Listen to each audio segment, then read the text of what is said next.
Ladies and gentlemen, a very good afternoon to you all. Welcome to Shivalik Bimetal Controls Limited's Q3 and 9-month FY26 earnings webinar produced by Eloise. I'm Shankini, Director of Investor Relations at Dickinson, and I'll be moderating our call today. So joining us from the management team, we have Mr. Sumer Ghuman, Whole-Time Director, and Mr. Rajiv Ranjan, CFO. Please note that this conference is being recorded and that some statements in this call may be forward-looking, based on current expectations and subject to risks that could cause results to differ materially. You can download the investor presentation and the press release from the company website or the NSE. Great. So I'll now hand the conference over to Sumer for some opening remarks. Over to you, Sumer. Thank you, Shankini. Good afternoon, everyone, and welcome to Shivalik Bimetal Controls quarterly earnings call for Q3 and 9 months ended 31st December 25. Overall revenue has grown by 9% year on year, both for the quarter as well as the 9-month period. Continuing the company's trend of improving profitability, EBITDA margin continues to grow disproportionately to sales, with the quarter closing with an EBITDA margin of over 24%. Marking an increase of over 400 basis points year on year. Quarter 3 in general has been challenging for us, with unpredictability related to geopolitical factors, especially related to US tariffs. We generally experience reduced orders from our US-based customers during that time.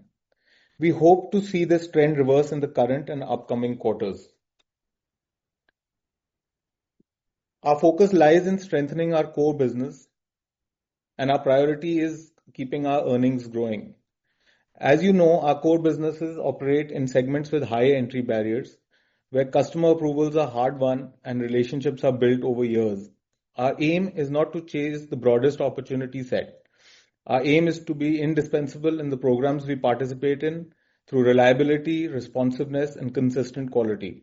Over time, this translates into deeper share of wallet, stickier relationships, and more stable demand through cycles. Secondly, we are moving up the value chain with discipline. To explain this further, as we scale, we want to improve value-added content per program and strengthen revenue visibility. Our forward integration journey is about participating in the parts of the value chain where precision engineering enjoys higher pricing because the customer's cost of failure is high. In that context, our board has just approved our plans to set up a new facility in Pune for the automotive bus bars and connectors and subsequent assembly business. This is a meaningful milestone and is designed to broaden our participation in e-mobility and energy storage applications, while staying true to what we do best, which is carrying out precision manufacturing at scale. We plan to launch this in 2026 itself with a proposed phased capacity addition from Q1 FY27 onwards. The 200 million rupee capex funding for this project will be managed through our internal accruals. Strategically, what this does is simple. It helps us become more relevant to customers with a wider solution envelope and improves the long-term quality of our growth. Thirdly, we aim to protect the quality of our earnings through optimal product mix, better discipline, and smarter capital allocation. This means that moving ahead, our growth must come with improving economics.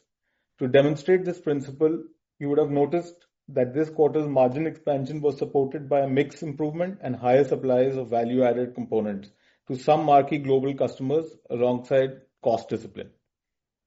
This is the direction we want to keep reinforcing: better mix, tighter execution, and measured investments. At the same time, we remain thoughtful about shareholder returns. I'm pleased to inform you that the board has declared an interim dividend of 2 rupees per equity share.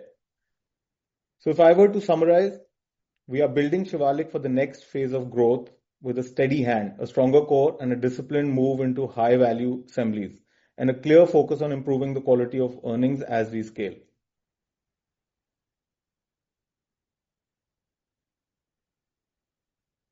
Thank you. Thanks, Sumer. We'll now begin with the Q&A session. So as a reminder, please raise your hand to join the question queue. Here's a quick reminder on how to raise your hand. If you're on desktop or laptop, look for the reactions button at the bottom of your Zoom window. Click on it, then select Raise Hand from the options. Your name will appear on the queue and I will call on you. If you're on mobile or tablet, tap on the More ... button at the bottom right of your screen, then select Raise Hand from the menu. Perfect. So we'll start with the first question. The first question will be from the line of Dhruv Jain. Dhruv, your line is unmuted. You can go ahead and ask your question. Thanks a lot. Hello, team. So a couple of questions from my side. So the first question, if you could just give some clarity. Now, I know it's slightly early days, but given the tariff resolutions, any conversations that you've had with your, customers from the shunt side in US and even the bimetal side as to if we should start, seeing numbers really improve for the Americas quite materially going forward. Any thoughts there would be very helpful because we've seen that that business has really suffered a lot over the last 1.5 years. Right. So the answer to this is slightly different for both product types. We supply almost in similar equal value, both thermostatic bimetal as well as shunts to the US. Now this temporary tariff disruption, keeping that aside, of course, that matters, that makes a difference. What we experienced when it comes to tariffs in the last quarter was, we didn't suffer any loss of business as such, but we saw a substantially reduced orders. And I'm sure everybody can understand that, at that 50% tariff value, everybody was buying as minimum a quantity as possible or whatever minimum amount quantities that they needed. So we saw some product types suffer over there. Now, there has been a major benefit also to Shivalik because of these tariffs. What has happened is that a large portion of our US-based export of EB welded or shunt materials was in raw material form. That means we were welding strip and shipping large quantities of that to Vishay. Now that because of these tariffs, immediately put Vishay and us into action to move those into components. And why that is because that tariff is not just related to the tariffs that was placed on all general imports from India, but copper as well as stainless steel anyway attract a surcharge over its import. So even after this tariff gets reduced to 18%, if we continue to supply in strip form, it would have that business would have suffered. So what that has done as a result is quickly converted a lot of that strip business into parts, and we love that because that is much higher value add as compared.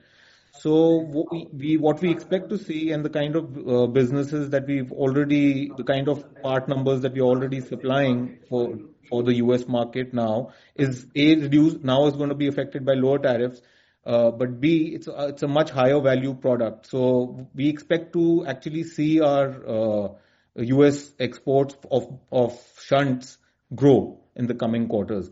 And when it comes to thermostatic bimetal, of course, that also some of our customers who were buying in strip form have completely fast forwarded this transition into components.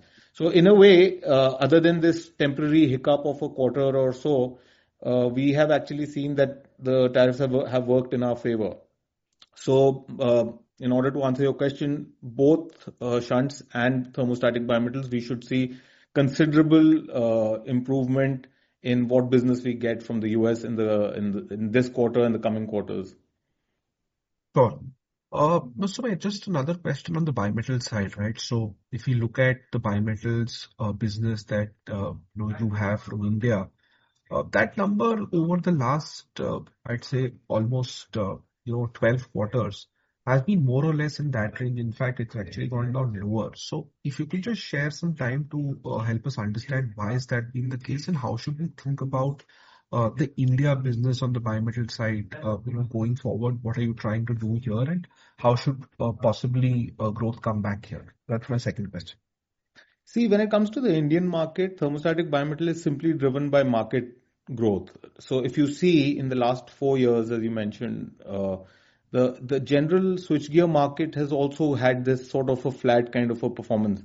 You may see in certain years it's been 5 or 6% or so, but it doesn't go 100% in line with the switchgear market because MCBs is the only product, mainly the real volume-based product where the thermostatic bimetal is. And so we have seen that generally, even though we see a lot of development happening, we've seen that generally switchgear market itself has had a bit of a flat situation. Now, when it comes to export, sure, export we have opportunities to convert and get more wallet share or to get more market share with a certain customer. And what we were targeting specifically in order to grow in those areas was for the US market, and those developments have been going on for more than a year and a half or 2 years, ever since we had confidently started our new capacities. Although earlier last year, I would say, or earlier this financial year, when these tariffs and all started coming about, we noticed that generally the trend for new developments or the openness of our customers to develop new part numbers for thermostatic bimetal, specifically for the US market, took a hit. It sort of paused, and rightfully so, because if tariffs are not clear, then there's a lot of cost, as you can imagine, a lot of cost involved in developing these a new supplier or an existing supplier for a new location. So everything came to a halt, or everything slowed down when it came to development, as we mentioned before. So with more clarity on the tariff side, I think we should see some improvement in those areas. And really speaking, when it comes to bimetal, other than the market growth itself, there is limited opportunity for growth specifically for switchgear application. So the best way to grow in that area, what we are working on is we are looking at certain other applications where these kind of bonding or these kind of joining processes we can utilize for certain applications. So a lot of those projects are in R&D, and we would like to utilize some of the capacities for that, so that we can get, we don't need to just rely on market growth or wallet share increase. So we are looking at some new opportunities in that area as well. So that is one way of growing, and the other one is, of course, like I said, trying to get more business share from the US, which we hope to see resuming now with more clarity on this. Sure. And my final question is, on the new busbar capex that you're doing. So, how should we think about the scalability of the same? And this, along with, the PCB assembly that you're trying to do, how should, FY27 look like? Like, we've seen a challenging year in terms of growth. So, with these new initiatives, if you could just throw some granular details as to how you're looking at FY27 overall from a growth perspective with various initiatives that you're trying to drive. Thank you so much and all the best. So, interestingly, some of the business opportunities that we've been working on for the last 7-8 months related to these kind of assemblies are some of them are already converting into orders. Some of them have already converted, and business at low volumes has already begun, which is why the decision to set up the facility in Pune is, initially we were going to supply the starting part of it from Solan, but why we decided to set this up in Pune, and we've identified the area where we are going to put this plant is a rented, ready to use facility. So, and the reason behind that is that we have orders in hand which we have to supply from before, in fact, starting in March, and then really in larger volume starting in April. So in order to be able to fulfill those orders, we need to have a facility ready and functional within this period of March. And so basically the reason behind setting this up, first of all in Pune, and the reason behind setting it up was that when we got deeper into it, we realized that the volumes are much larger than what we were initially told, and it is better that we are close to our customers there. So the 4 or 5 major projects that we are working on in this field are all based in and around that area. And from a growth point of view, what we expect to see that this capex that we are talking about should bring in this assembly business with 4 or 5 projects over a 3-year period. It could be in the range of 250 to 300 crores. with the first year, this 27 being about 70-75 crores out of that.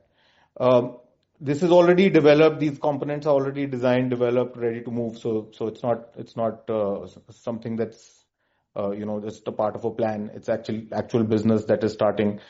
And so we let's say if 70, 75 or 80 crores of this business can be added in 27, then maybe about 150 to 200 in 28 and about 250 to 300 in 29. That's what we have in mind, and that's the indication we have from our customers for whom we are developing this.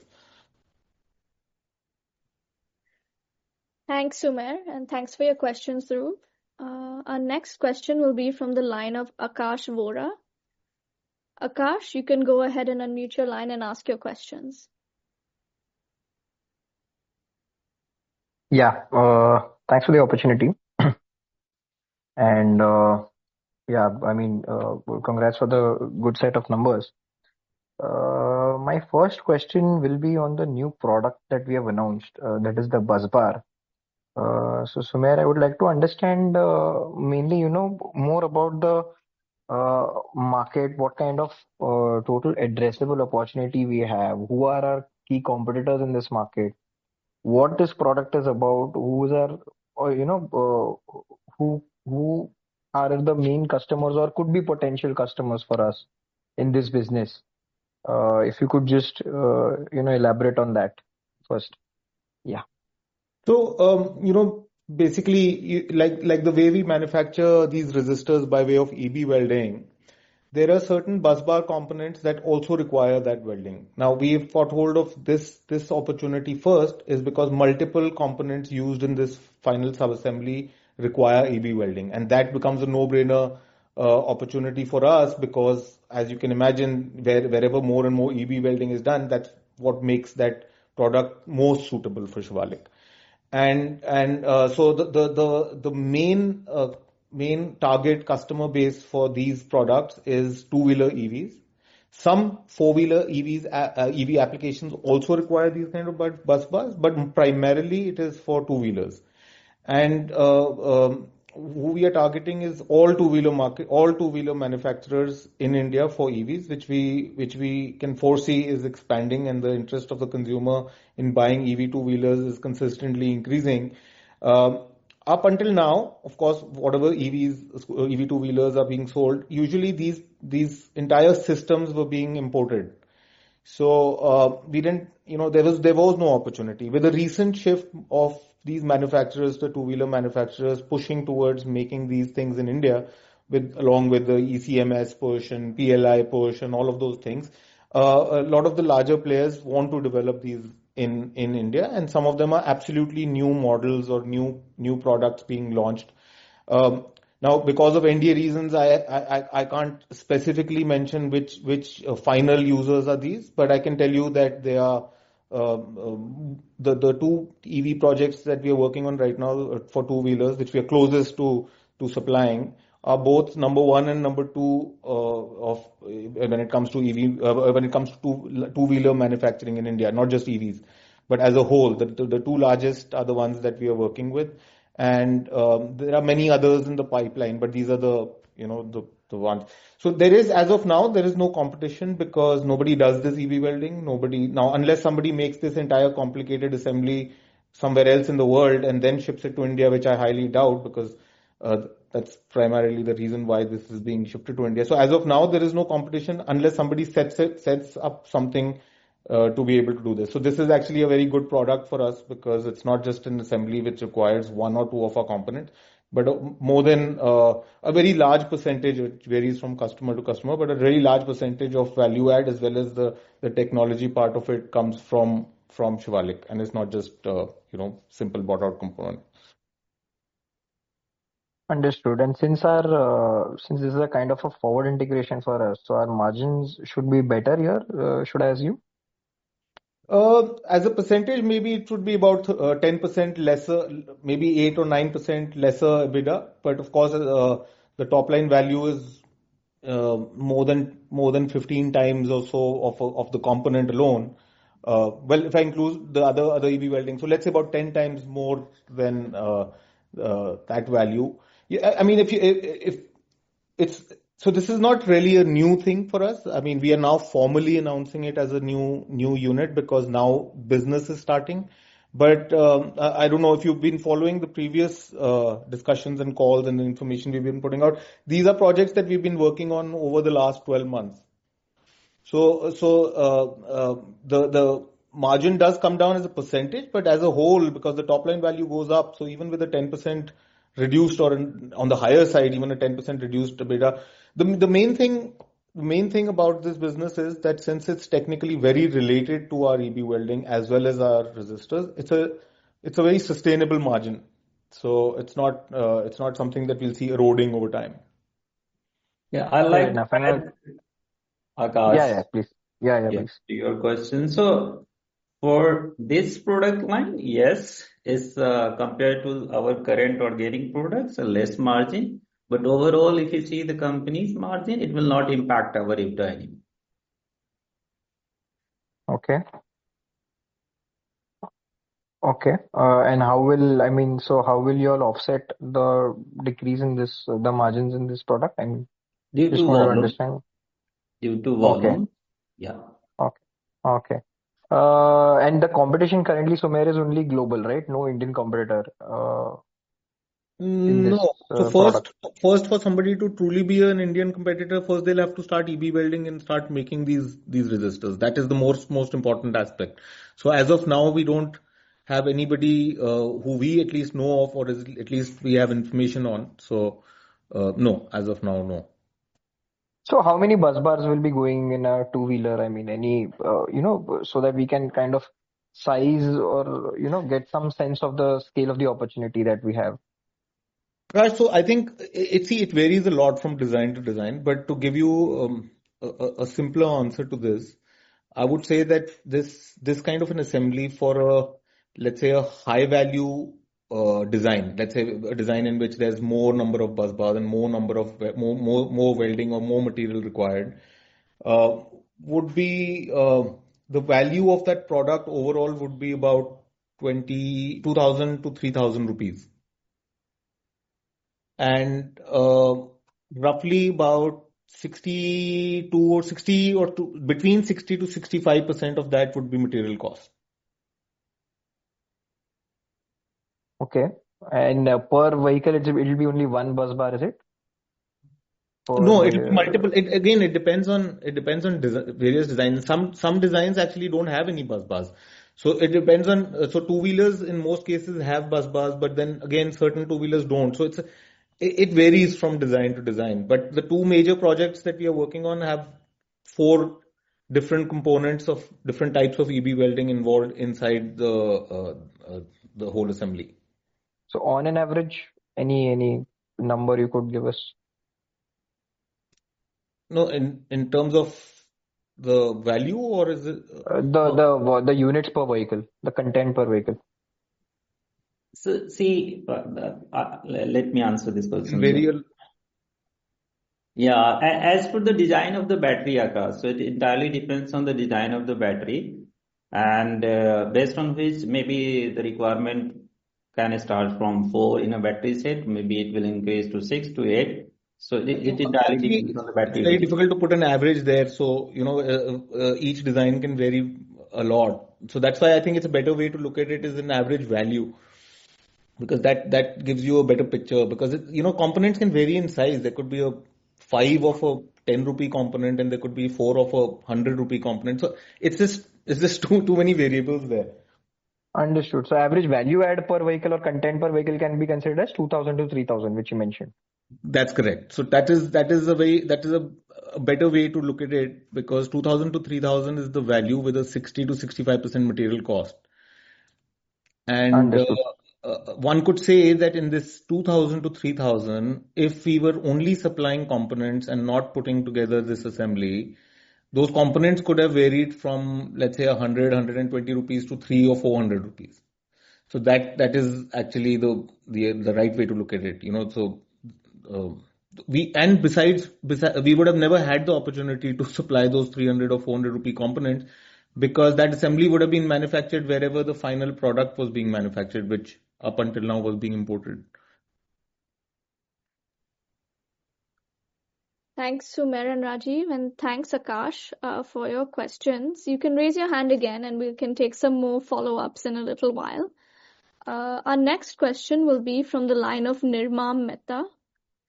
Nirmam, you can go ahead and unmute yourself and ask your questions. Yeah, hi. So again, my question is on the US business. So, tariff was one challenge, and we were also facing some issues with Vishay. But now with those issues behind us from your commentary, what is the kind of growth you expect from the US business for the next year? I mean, you mentioned some, it would improve, but what if you could, quantify something? And are there any other challenges also that we face in the US? Right. So, the one big challenge that we faced in the US was more related to one customer, as you rightly mentioned. A part of their business or the part of their design had recently also gotten phased out, so that also had a contribution to in this reduction. Now, what Vishay has recently done is that they've developed certain components for this application for the largest global EV manufacturers in the world, both the top one and top two. And that business we are already getting now. It's part of our revenue at this point. And so we are basically now supplying to, or we have restarted business with Vishay to a point. We expect that partly in this quarter, as well as if we look at next year, which is 27, Vishay business value coming back to similar levels to what it used to be during its peak. So that business has already begun, and that business is already we've already got orders. So we see a good future when it comes to the US export. I think there's so much noise in your background. Nirmam, I'd request you to mute your audio while Sumer is answering. Yeah, Sumer, you can continue, please. Right. So with that business added, we feel confident that what was looking, what was showing as a sort of a negative for us as far as US exports are concerned, it should have an opposite effect now. So Vishay should go back to its levels of what it used to be 2 to 3 years ago, and we'll start seeing that difference within even this quarter and the quarter after, because that business is already in regular supplies now. And that's all components, by the way. So, that's a major advantage, what I had mentioned while I answered the first question today. These are all components, and so they're much higher value add, which also brings us to a point that this trend of increasing profitability we should continue to see, because the few businesses that are adding to revenue as we speak are on the higher margin side. Correct. And you also see these product developments that were paused because of the tariffs to resume, and we could add more product. That's right, and that thing has the biggest plus point for thermostatic bimetal, because as I had mentioned in the last question that our real growth for bimetal actually can come from the US market. I mean, because we already have a decent footprint in Europe and Asia. We can't target China for obvious reasons. Some of the other markets in the world are serviced by these areas. They don't manufacture too much of this themselves. So where we can really get business, and this switchgear market is controlled by 5 or 6 large players who are already our customers. There is no major switchgear manufacturer that uses thermostatic bimetal and is not already buying from us. So we already have those customers. It's just that we wanted a higher market share in the US, and that development is what got stalled. What we are also considering, and not just because of tariffs, what we are also considering is to see if we can have a facility or tie up with a partner to have a small final packaging or a final storage area in the US, because sometimes we feel that we can providing that additional service to a US based customer can help us do more business there. But again, like I said, with all these tariffs and all this uncertainty, everything had come to a standstill. Now we are in the process of, once more clarity, in maybe next month, more clarity comes out in this, we can restart dialogue with our customers related to this. Correct. And you also see these product developments that were paused because of the tariffs to resume, and we could add more product. Right. So Got it. And so again, on the margins, you mentioned that, these look to be sustainable. And I mean, commendable job on the margins. So you expect us a similar range next year, or we can still see some improvement over these kind of numbers? That's what the idea is. Now, unless we add lots and lots of revenue from, lower margin business, that's a different thing. That's, if we keep that aside, our core businesses, yes, we are working, all of our decision making is now on the basis of how to sustain or improve profitability. And when we also know that, the operating leverage that we get beyond a certain level, specifically in shunts, our business in the last 12 or 18 months had gone below that sweet spot level. And the moment it comes back, then we see, margins shooting up considerably. So we know that once we stay over a certain amount of revenue from the shunts, and that's going to happen. Why? Because, one example that I gave of this strip business to the US turning into parts, that not only increases top line value but also increases bottom line value further. So, that multiplier effect of the profitability is something we'll see even more clearly as that business grows. And that business has just started, like it's been only 2 months. And the first month was, because of tariffs, even those quantities were a little bit, on the lower side. Everybody has been ordering on the negative tolerance rather than on the higher side. Hopefully that will be fixed soon. And just one last clarification. So you mentioned about the bus bar and the forward integrations. So you also mentioned some PCB assemblies that were to start in Q4. So is it a part of the bus bar and Technically, they fall in the same category, but those opportunities were different from this, and those are also under development. So that business is also happening as on the side. Those are basically the same things without the bus bar assembly. So certain applications don't require bus bar assembly. So those are for those, and that's under development also. So sorry. So the 250-300 crore number you mentioned, it includes all of these forward integrations? It includes, yes, all of the assemblies, the various different types, out of which a vast majority of the value comes from the bus bar related assemblies, because those are the most high value ones. In some four-wheeler applications, like I mentioned, in two-wheelers, the assembly value can be 2,000 to 3,000 rupees. In four-wheelers, it can be more than 5,000 in some cases.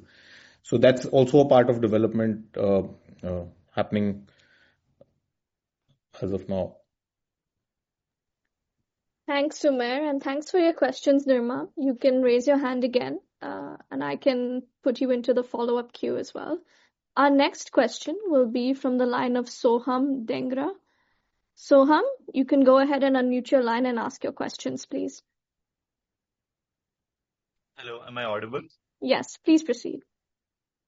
Yeah, congratulations on a great set of numbers this quarter. I had a couple of questions. So, with respect to the bus bar business that you're developing, I wanted to understand what is our moat or a barrier to entry in this space. Is it a long regulatory approval process, or is it a purely pricing standpoint? And we are doing EB welded bus bars, and I was reading up somewhere that this is a much more efficient process to manufacture these bus bars compared to other traditional mechanical methods. So can you just throw some light on the efficiencies that we see when we use this EB welding method compared to other methods? Yeah, so specifically when we talk about assemblies related to these EB welded bus bars, of course, the biggest barrier to entry is the EB welding itself. Now, if EB welding, like I was mentioning earlier, EB welding is not something, strip EB welding is not something that's done by too many manufacturers across the world. In India, nobody else does it. Now, having said that, doesn't mean that it's not possible for somebody else to do it or they can't get into it. But we do have a major advantage when it comes to the technical know-how of EB welding. And the reason is that we have been involved in EB welding for more than nearly 30 plus years or so, because we used to do that for, we used to make EB welded components for the color picture tube industry in the mid 90s. So we do have an advantage and of technical know-how. So even if a new entrant or a new player came in, we will certainly have more technical. So that becomes basically the barrier to entry in this business. Of course, as you mentioned, just like normal resistors or just like even normal copper components used in, let's say, energy meters, why are EB welded shunts used in the first place? Is because the welding is so efficiently done that it does not affect the flow of current. That's the basic principle. Now, when you weld two different materials, two different conductive materials, and the weld is not good, or the weld has too many gaps, or it's changing the properties of that point where the weld has taken place, it will have an impact on the flow of current. Now, EB welding has minimal impact on that and yet provides a strong joint.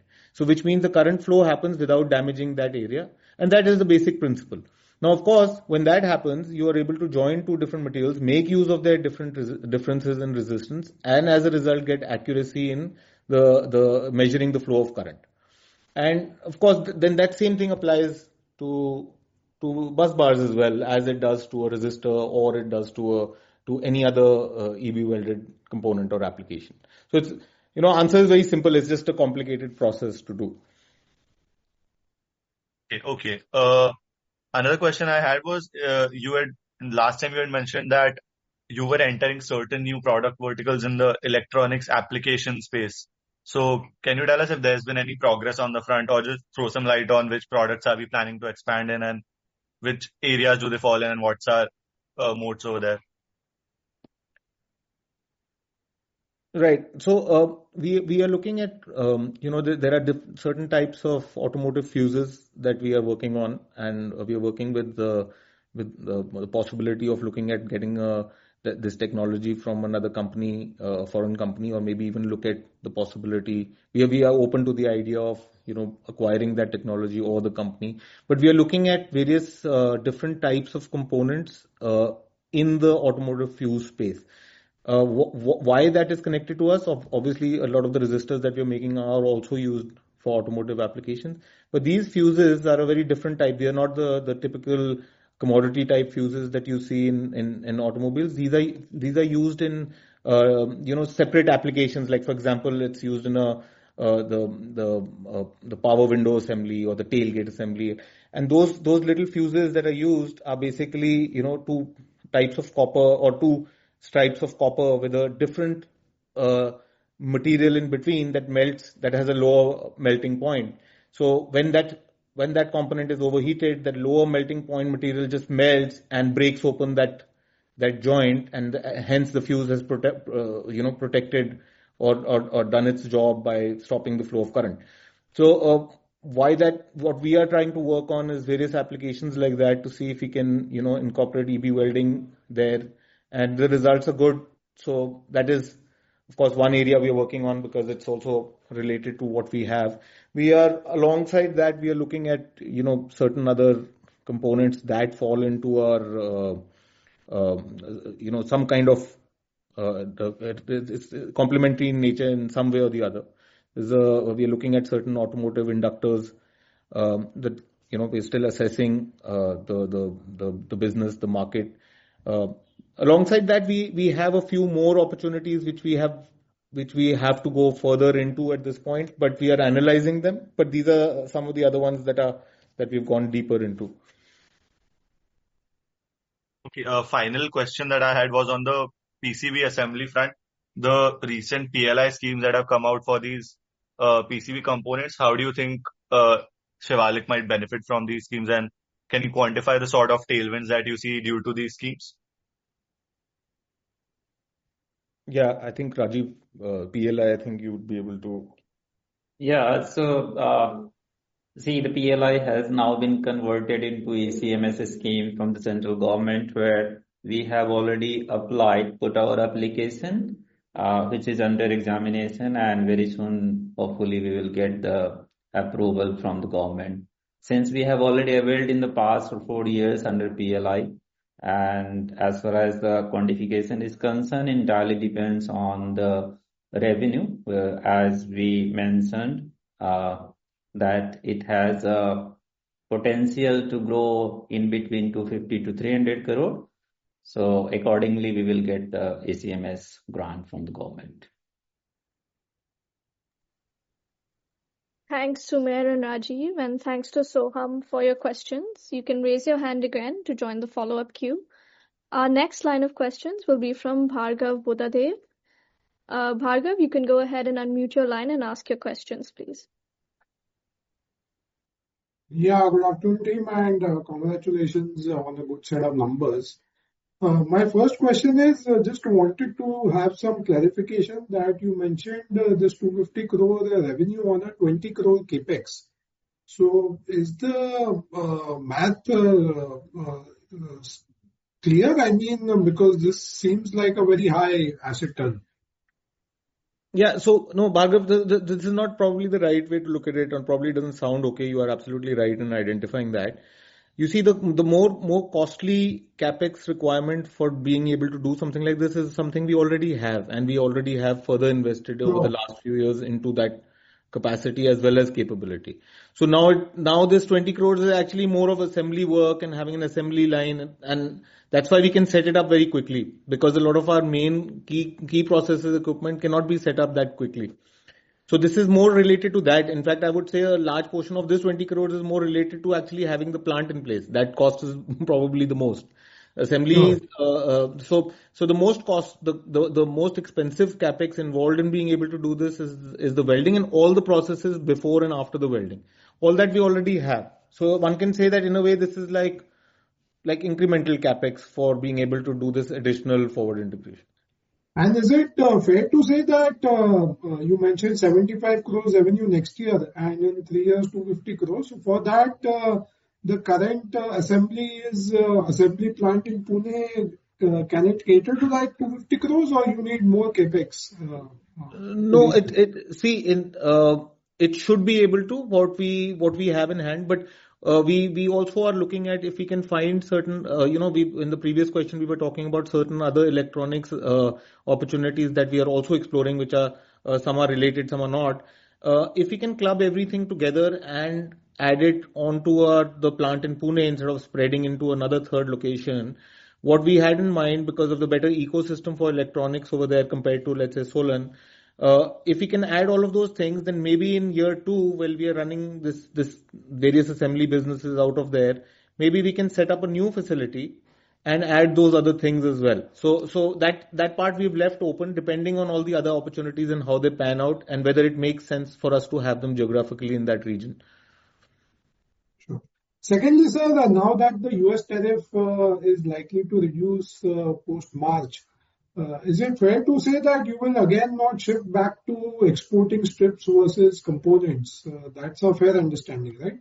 No, we can't export. See, what happens is when it comes to thermostatic bimetal, even when it comes to copper, both the moment we supply strip, they fall in the stainless steel or the copper category. Sure. Those have a tariff of 50% as it is. Section 232. 232. So if we don't supply components, strip is out of question anyway. Sure. So that's why I was saying earlier that in a way it's actually worked well for us. That wherever we had the opportunity to convert to components or start that development, that has happened faster, or at least started faster. And this rest of Asia, which was increasing, is it fair to say that rest of Asia increase was on account of US tariff, and now that tariff has reduced, the rest of Asia growth may come off and US growth may increase? Is that understanding correct, or?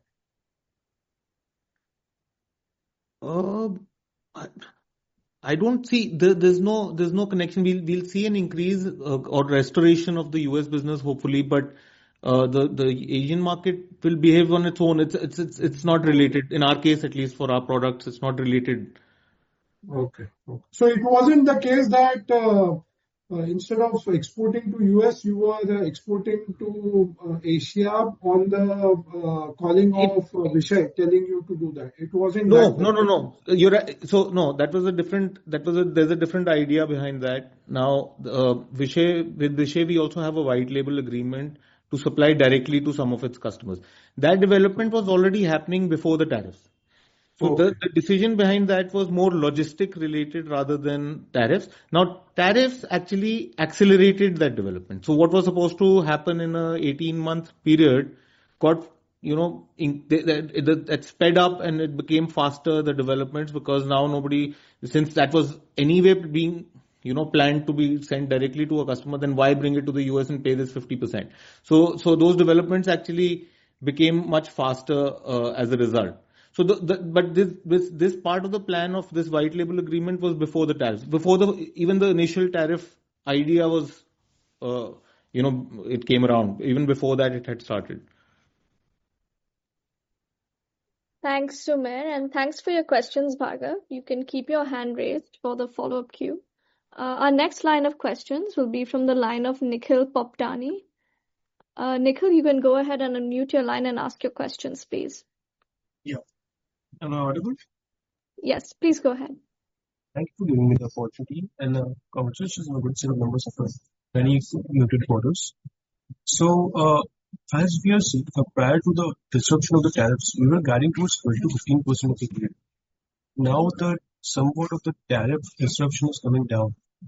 So, are we looking at FY27 again as a 15 to 20, 12 to 15% growth? And as we are forward integrating and we are going to this, so we can assume that our volumes will come down a little bit, but our price realization will go up. So how much would be contribution from the volume side in growth, in our revenue growth, and how much will be the realization growth in perspective to revenue?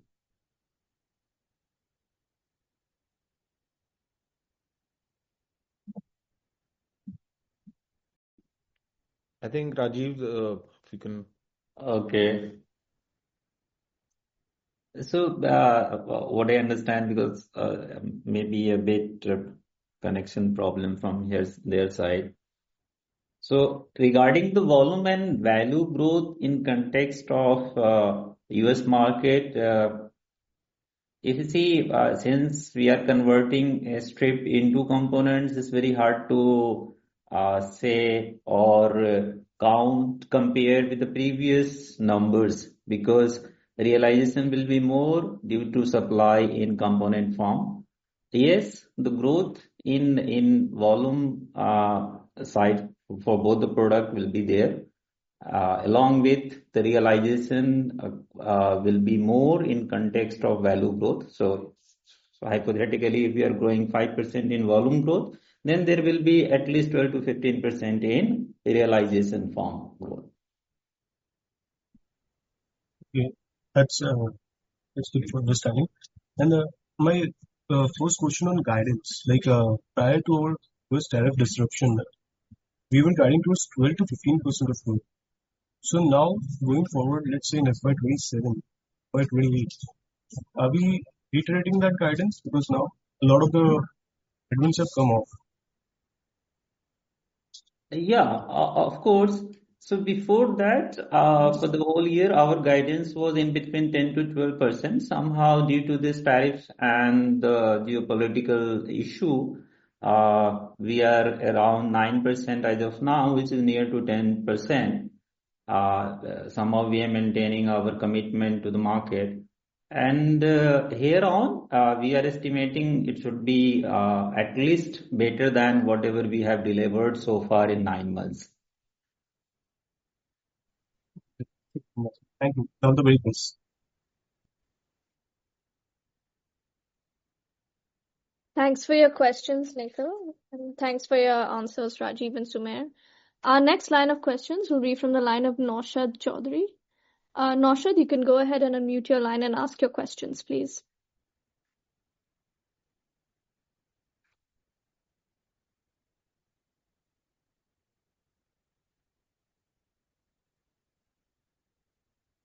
We'll move on to the next participant. Our next line of questions will be from the line of Bhavesh Jain. Bhavesh, you can unmute your line and ask your questions, please.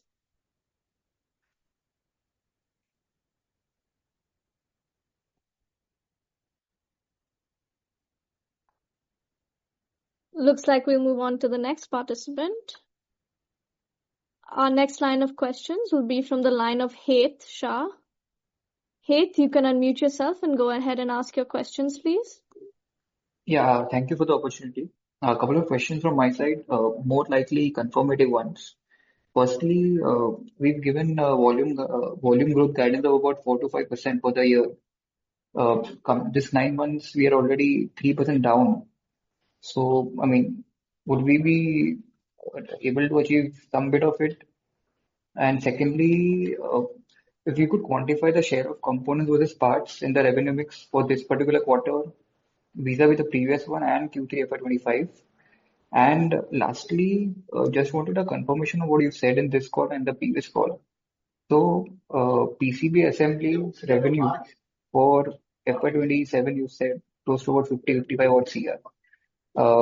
This particular concall, you said busbar plus PCB the total forward integration would be at about 70 to 75 CR for FY27.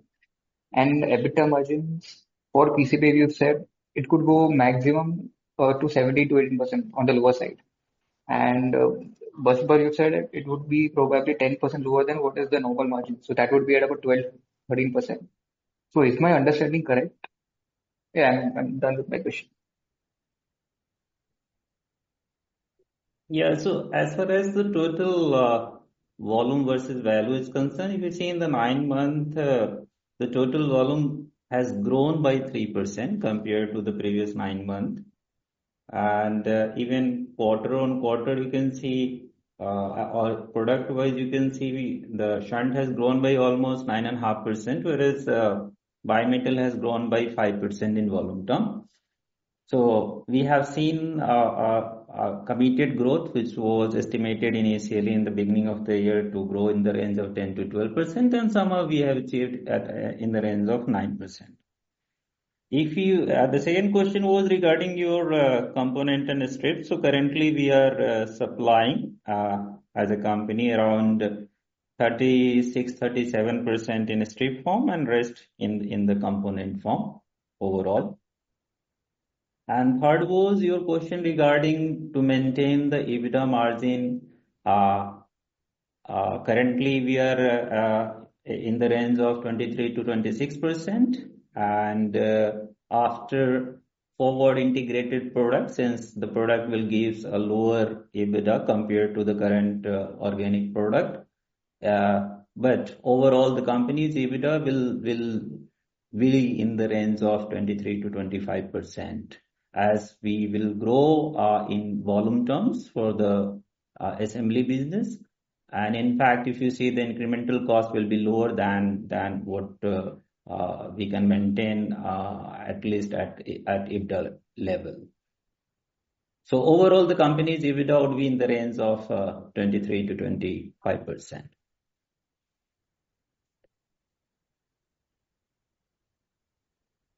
Got it, sir. Fine. That's helpful.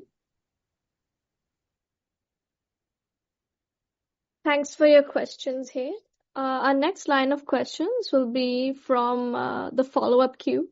So, Akash, you can go ahead and unmute yourself and ask your follow-up question. Yeah, actually, I was just going through the presentation. I had a look on our net working capital days, which have grown as high as almost from 250 to 60 days. I just wanted to understand what measures are we taking on that front, to bring it to a more controllable kind of a number, because 250 to 60 net working capital days is like too high.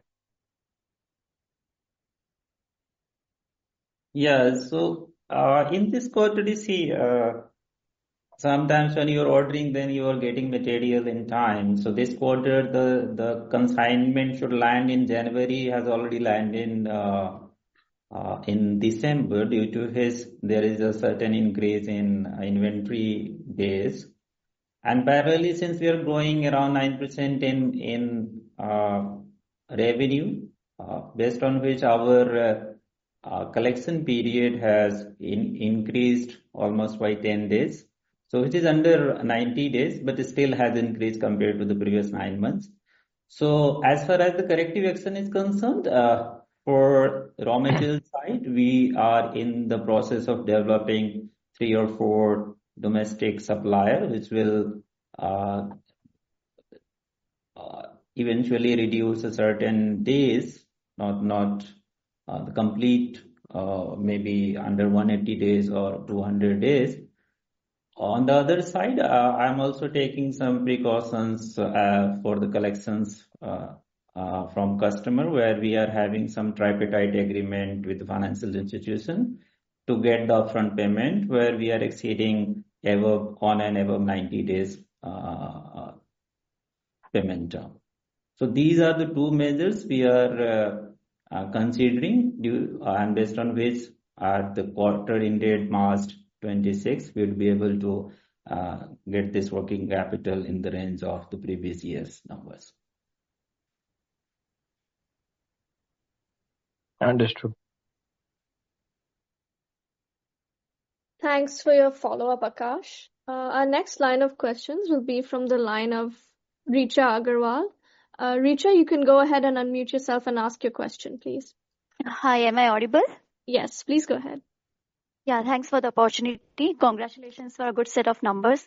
So I just wanted to know that, we are hearing a lot of, like traction in the data center segment, which, in your presentation, you mentioned as one of the areas for end applications. So if you could talk a bit of, what kind of opportunities, if at all, you are seeing emerging, and also, the breakup of your revenue and sector-wise, like how much is going towards smart meters or EVs, if you have that. I think, see, with data centers, sometimes it's very difficult for us to analyze what exactly. So, starting with, let's say, EVs or smart meters are very custom made to the specific application. So it's easy for us to classify that as the end application. When it comes to data centers and the general increase in demand for these products, including even thermostatic bimetal, because of increase in demand for switchgear, we don't know, because there are some general application energy storage devices as well as some general application switchgear which are both being utilized for this. So it's very difficult for us to specify, because it's not a unique design to its application.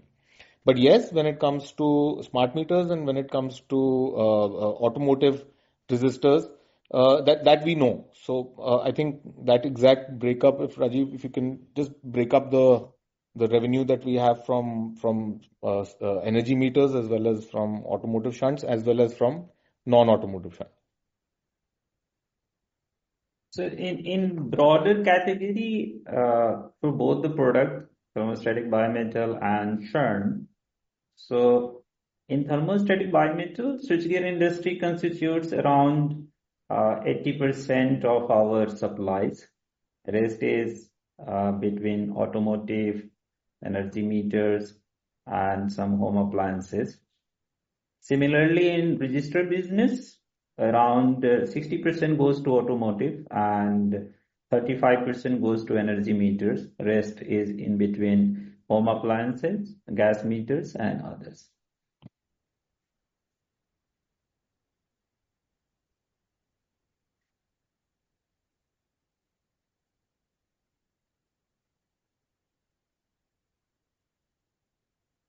Thanks for your question, Richa. Our next line of question will be from the line of Prateek Chaudhary. Prateek, you can unmute yourself and go ahead and ask your question.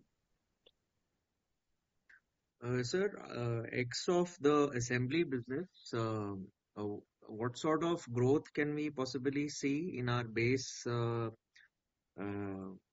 manufacturing business in FY27? A rough range would be helpful.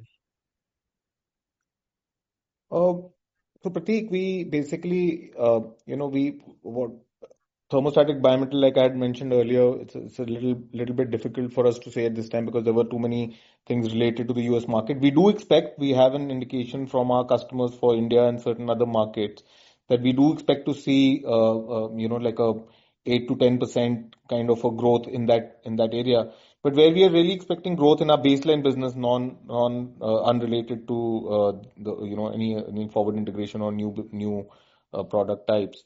We do expect to see a much larger growth in the shunt business because, like I mentioned, Vishay being one of them, and there are 2-3 other customers, including Denso from Japan, and there are 3 or 4 other Japanese customers as well, where business is already commercial business has already begun. In some cases, it's been a few months. In some cases, it's starting now or maybe next quarter. So when we add all of that, we hope, and we expect that if all of those things work well and those businesses, as per the forecast that we have, we should be able to add to our shunt baseline business anywhere between like 13, 14 to a 18, 19% kind of a number. So that expectation is what we are working with, and that's the kind of indication we have from these new developments. Great. Thanks a lot, sir. Thanks for your question, Prateek, and thanks for your answer, Sumer. Our last follow-up question will be from the line of Bhargav Buddhadev. Bhargav, you can unmute yourself and go ahead and ask your follow-up question. Yeah, hi. So just one follow-up question. So, sir, when you mentioned that 65% is raw material cost in that automotive busbar, I would presume that would be coming from your mother factory, right? Some part of it, yes, because some part will be other components as well, and some portion of it would be our own components that we have manufactured. So, but we are taking that as a whole value. And lastly, any impact of this raw material inflation that we are seeing across your key raw materials, or will we be able to pass it on? Our pricing structure is such that we all of the raw material pricing is passed through because it can go either ways. Right now it's seen an upswing, but it can go downwards as well. The bigger impact that we've had is in our third product vertical, which is silver contacts.